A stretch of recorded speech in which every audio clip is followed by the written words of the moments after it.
تو وہاں لامکان کی بلندیوں میں سننے والے بھی وہی تھے اور دیکھنے والے بھی وہی تھے۔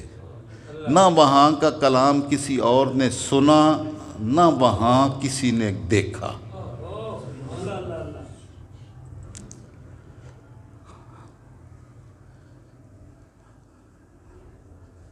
لا اذن سمعت ولا عین رأت، نہ کسی کان نے سنا نہ کسی آنکھ نے دیکھا۔ بس وہ آپ کی سلطنت تھی، آپ کو دکھانے کے لیے لے گئے۔ آپ ہی کلام الہی سن رہے تھے، کیا کلام ہوا تو اس کو مالک نے بھی بیان نہیں کیا، صرف اپنے محبوب کی بات صرف پہنچانے کے لیے اتنا فرمایا۔ فَأَوْحَىٰ إِلَىٰ عَبْدِهِ مَا أَوْحَىٰ، اللہ نے وحی فرمائی اپنے محبوب بندے کی طرف جو وحی فرمائی۔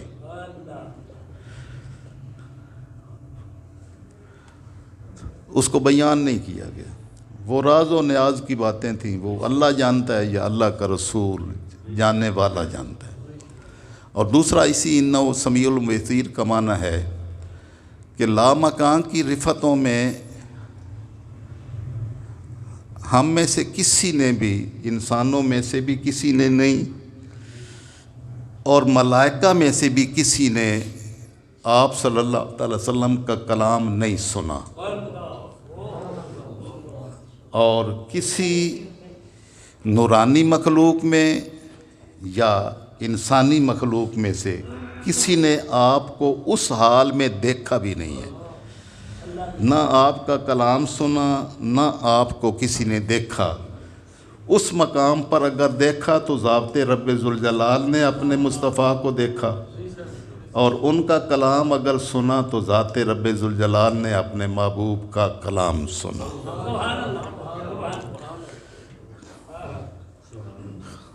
آقا علیہ السلام کا کلام اللہ سن رہا تھا اور اپنے محبوب کو وہی دیکھ رہا تھا، کوئی اور آنکھ دیکھنے والی نہیں تھی۔ اپنے مالک الملک کو کا کلام سننے والا اس کا محبوب تھا، اور اس کو دیکھنے والا بھی محبوب تھا۔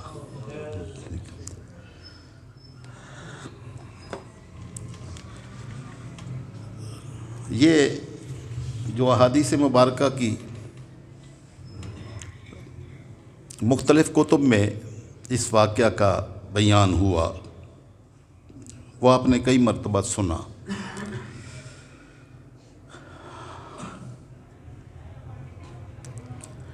اور جب چلیں تھوڑا سا میں عرض کر دیتا ہوں، آقا علیہ السلام حتیم میں آرام فرما تھے۔ حتیم بیت اللہ کا وہ حصہ ہے جو مکمل تعمیر نہیں ہو سکا تھا، ایک دائرہ ہے بیت اللہ کا گھر، وہ بھی اسی میں شامل ہے، اس میں آرام فرما تھے۔ تو مالک الملک نے اپنے جبریل امین کو اپنے محبوب کی بارگاہ میں بھیجا کہ ذرا ہمارے محبوب کو ہماری بارگاہ میں لے کے آئیں۔ تو سواری بھیجی۔ اب جتنی بندے کی حیثیت ہوتی ہے نا، سواری اس کی حیثیت کے مطابق ہوتی ہے۔ تو جو آپ کی سواری کے لیے جو سواری مالک الملک نے جبریل امین کو لے جانے کو حکم دیا، اس کو براق کہتے ہیں۔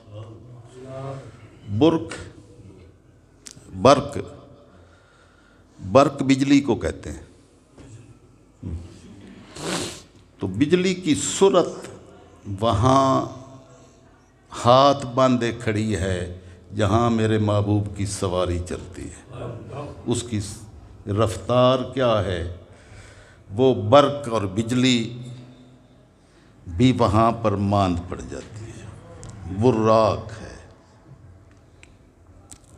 تو اس کو بھیجا اور اس پر سوار کروا کے، آپ براق کی رفتار سے ابھی تو گئے ہیں، اگر اپنی رفتار سے جاتے تو پھر کیا ہوتا؟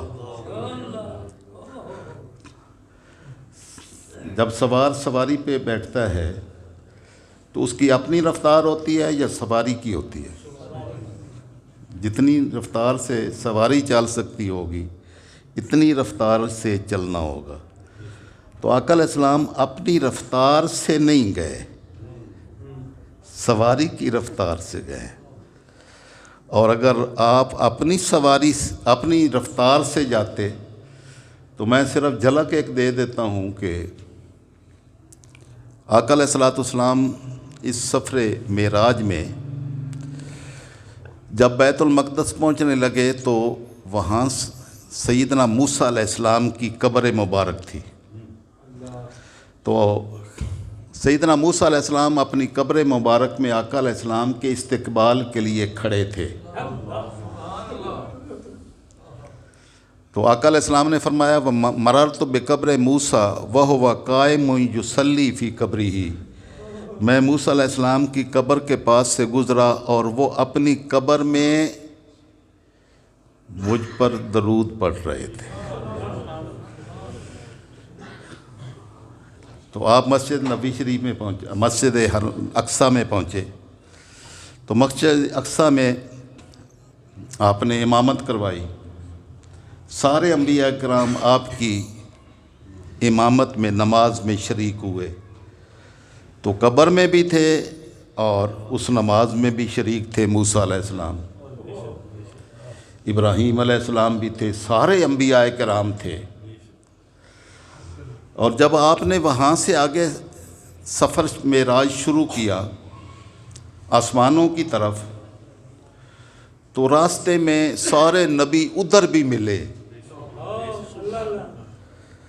تو آقا علیہ السلام کو جس سواری پر سوار کروا کے اوپر لے جایا گیا، آقا کے سواری کے پہنچنے سے پہلے نبی اپنی اپنی جگہ پہ پہنچ چکے تھے۔ نعرہ تکبیر، نعرہ رسالت، نعرہ حیدری، نعرہ تحقیق، نعرہ غوث، یعنی اپنی قبروں میں بھی تھے، مسجد اقصیٰ میں آپ کی امامت میں نماز پڑھنے والے بھی تھے اور آسمانوں پر استقبال کرنے والے بھی تھے۔ انہوں نے اپنے سفر کیے۔ تو موسیٰ علیہ السلام بھی ملے، سیدنا ابراہیم علیہ السلام بھی ملے۔ تو آقا علیہ السلام کو تُز کو احتشام کے ساتھ سوار کروا کے وہاں لایا گیا۔ سدرۃ المنتہا پہ جبریل امین نے کہا کہ یا رسول اللہ اب آگے میرا راستہ نہیں ہے، اب آگے آپ جانیں اور مالک الملک جانیں، اس سے آگے ہماری پرواز نہیں ہے۔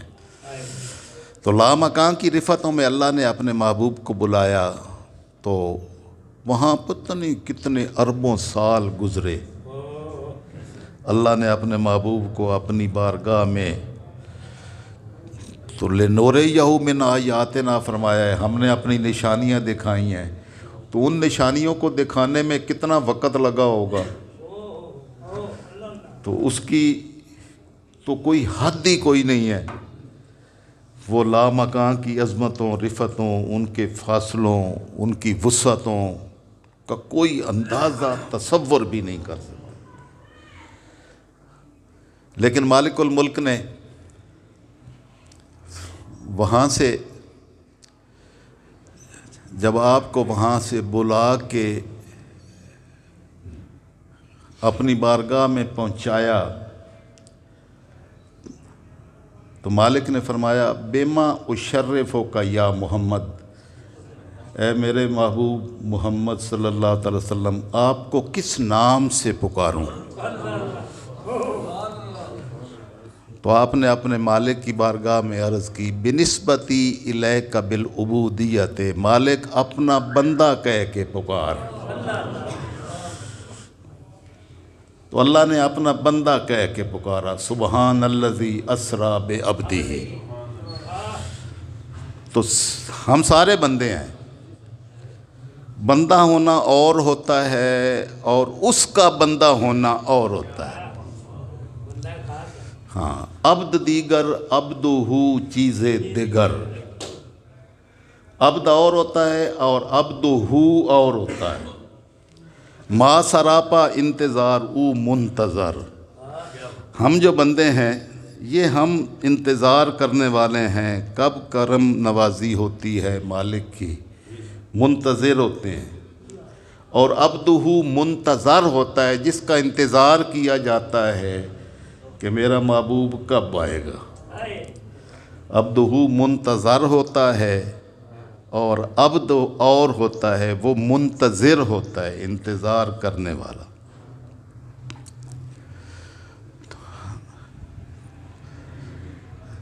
تو صوفیاء کہتے ہیں کہ جانا بھی بڑے کمال کی بات تھی، لیکن ان بلندیوں سے واپس آنا یہ اس سے بڑی کمال کی بات تھی۔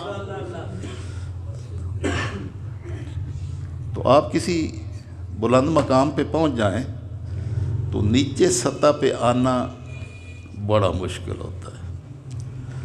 آپ اگر عادی ہو جائیں کسی بڑے کمال کے، بڑے منصب کے، بڑے عہدے کے، میں کسی وزیر، مشیر، صدر وغیرہ کا میں مثال نہیں دیتا، کیونکہ ان عہدوں کی تو اہمیت ہی کوئی نہیں ہے، ٹھیک ہے؟ تو ہاں، تو جو بڑے مقامات سے ہو کے آئے اور ہمارے پاس واپس آ جائے، یہ اصل کمال ہے۔ اور واپس کیوں آئے؟ امت کی خاطر آئے، امت کی خاطر آئے۔ اللہ نے فرمایا تھا وَخْفِضْ جَنَاحَكَ لِمَنِ اتَّبَعَكَ مِنَ الْمُؤْمِنِينَ، میرے محبوب اپنی پرواز کو ذرا نیچے رکھیں اپنے مومن غلاموں کی خاطر، کیونکہ اگر آپ اپنی پرواز میں پرواز کریں تو آپ کی پرواز تو لامکان کی بلندیاں ہیں، اور اگر آپ وہاں پرواز کریں گے تو یہ آپ کے غلام کدھر جائیں گے؟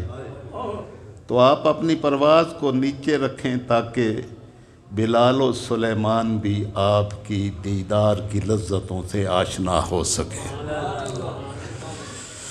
آپ واپس آئے، اس میں بڑی تفصیلات ہے، میں ان کی طرف نہیں جاتا۔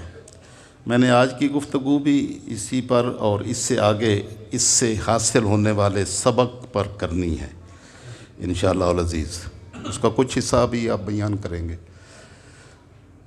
تو آپ واپس تشریف لائے ہماری خاطر، غلاموں کی خاطر۔ اب وہاں دو گروہ تھے۔ جب آپ نے اعلان کیا، ابھی یہ تو یہاں اس آیہ مبارکہ میں اگلا تو واقعہ بیان ہی نہیں نہ ہوا، وہ اگلا واقعہ سورہ نجم میں بیان ہوا ہے۔ یہاں اس آیت میں صرف مسجد حرام سے مسجد اقصیٰ تک کا تذکرہ ہے۔ تو واپس آ کے تو آپ نے بیان کیا، دو گروہ ہو گئے۔ ایک منکرین کا گروہ تھا کہ یہ کیسے ہو سکتا ہے، منکرین کا گروہ تھا، کافروں کا گروہ تھا، جنہوں نے انکار کر دیا کہ ایسا نہیں ہو سکتا۔ ایک ماننے والوں کا گروہ تھا، ماننے والوں کے سرخیل صدیق اکبر تھے۔ جب آپ نے یہ بیان کیا تو ابھی بات ہر طرف پھیلی نہیں تھی، بس کچھ کافروں تک پہنچی، کچھ مومنین تک بھی پہنچی ہوگی، لیکن ان کو ایک ہتھیار جو ہے نا وہ مل گیا کہ اب ہم مسلمانوں پر دعویٰ بولیں گے کہ آپ کے نبی نے بات کیا کر دی ہے، تو کیا ان کی بات کو مان کر ان کے پیچھے چلنا جائز ہے اور ان کو نبی اور رسول ماننا درست ہے؟ تو انہوں نے کہا ہمارے پاس جواز بن گیا۔ ابو جہل دوڑا دوڑا صدیق اکبر کے پاس پہنچا، انہوں نے کہا بھئی اب تو اگر کوئی بندہ کہے کہ میں راتوں رات مسجد اقصیٰ تک، مسجد حرام سے لے کر مسجد اقصیٰ تک جا پہنچا، وہاں مشاہدات کیے، پھر میں راتوں رات اسی چھوٹے سے رات کے حصے میں واپس بھی آ گیا۔ تو اگر کوئی بندہ یہ دعویٰ کرے تو آپ کا کیا خیال ہے؟ آپ نے فرمایا یہ کہا کس نے ہے؟ کیونکہ یہ بات جب تولی جائے گی تو بات کو کہنے والے کی ذات کے حساب سے دیکھا جائے گا۔ تو انہوں نے کہا کہ یہ تو آپ کے نبی نے یہ اعلان کیا ہے۔ تو آپ نے فرمایا کہ اگر میرے نبی نے اعلان کیا ہے تو یہ یقیناً سچ ہے، بلکہ تم تو صرف مسجد اقصیٰ تک کی بات کرتے ہو، اگر میرے نبی اس سے آگے آسمانوں اور لامکان کی رفتوں کا تذکر کریں تو میں اس پر بھی ایمان لایا۔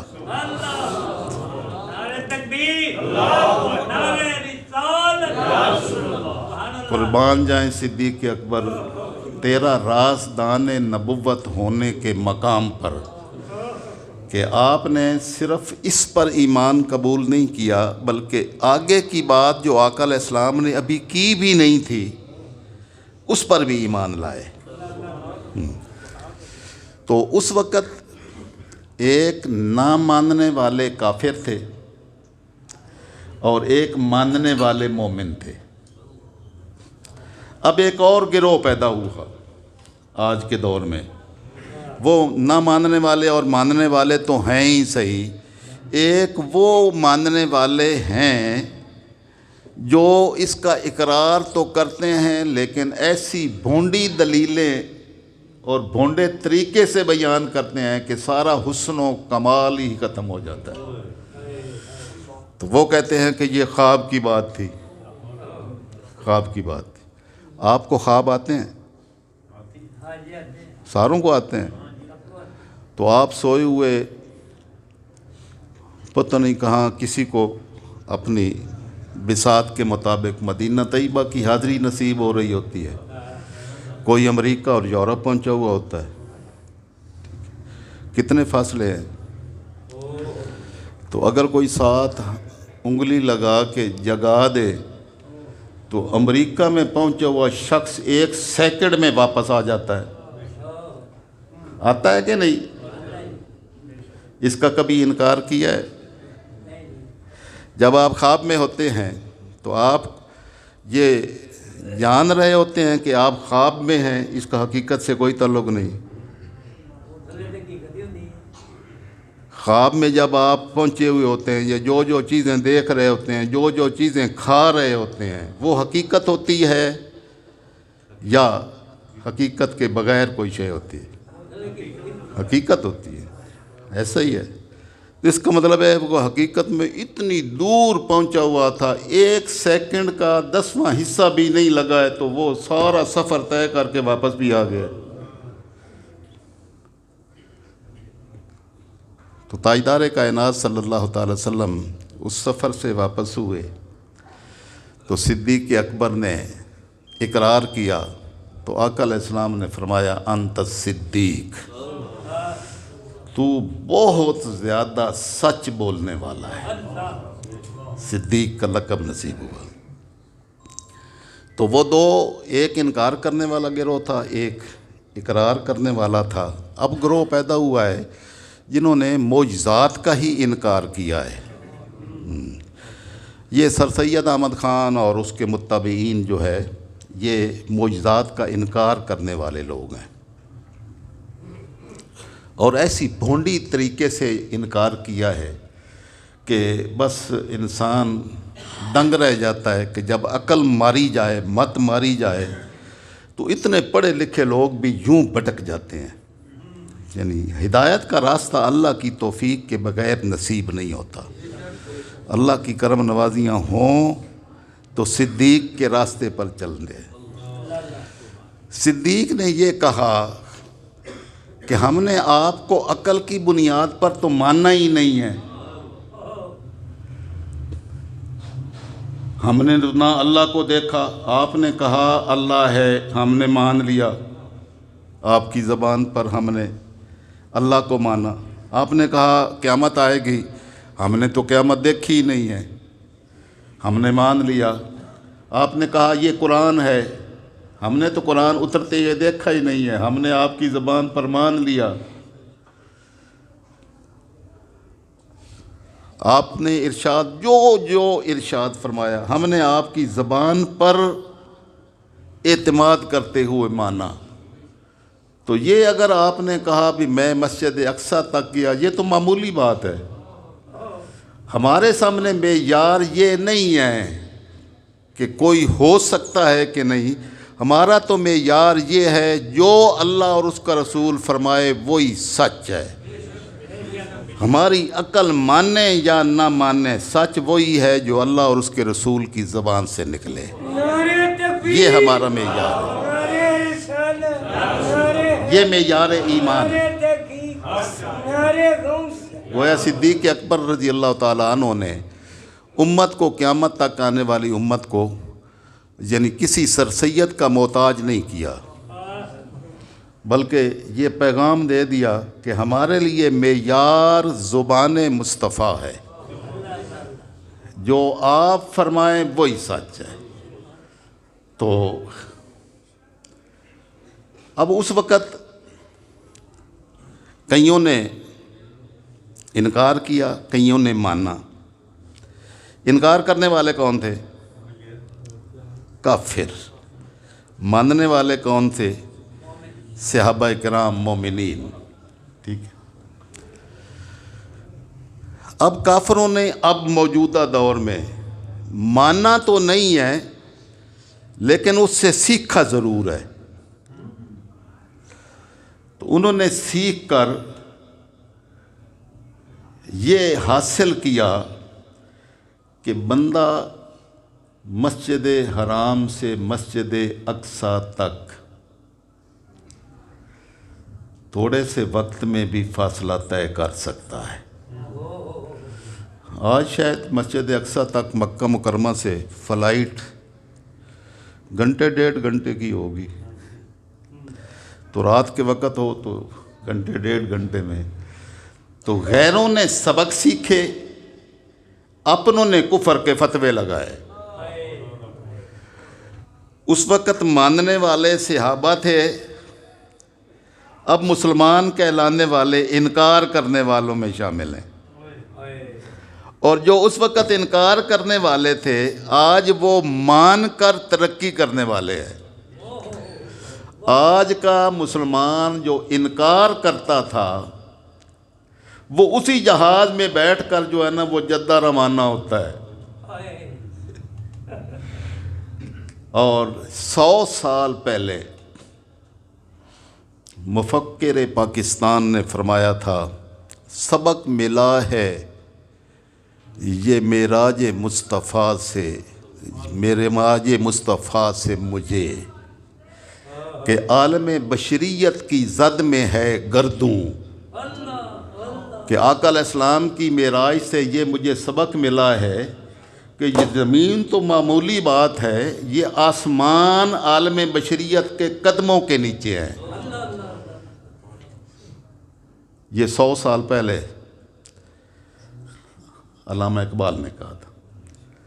تو اب مسلمانوں کے احوال کو دیکھیں تو اب اس پر میں انشاءاللہ العزیز اگلے خطبہ جمعۃ المبارک میں کہ ہمیں آقا علیہ السلام کی معراج مبارک سے سبق کیا ملا ہے، اور کیا سبق حاصل کر کے ہم دنیا اور آخرت میں کامیاب اور سرخرو ہو سکتے ہیں، اور ایمان، ہمارے ایمان کا، معراج کے ماننے والوں کا تقاضا کیا ہے، اس پر انشاءاللہ العزیز گفتگو اگلے خطبہ جمعۃ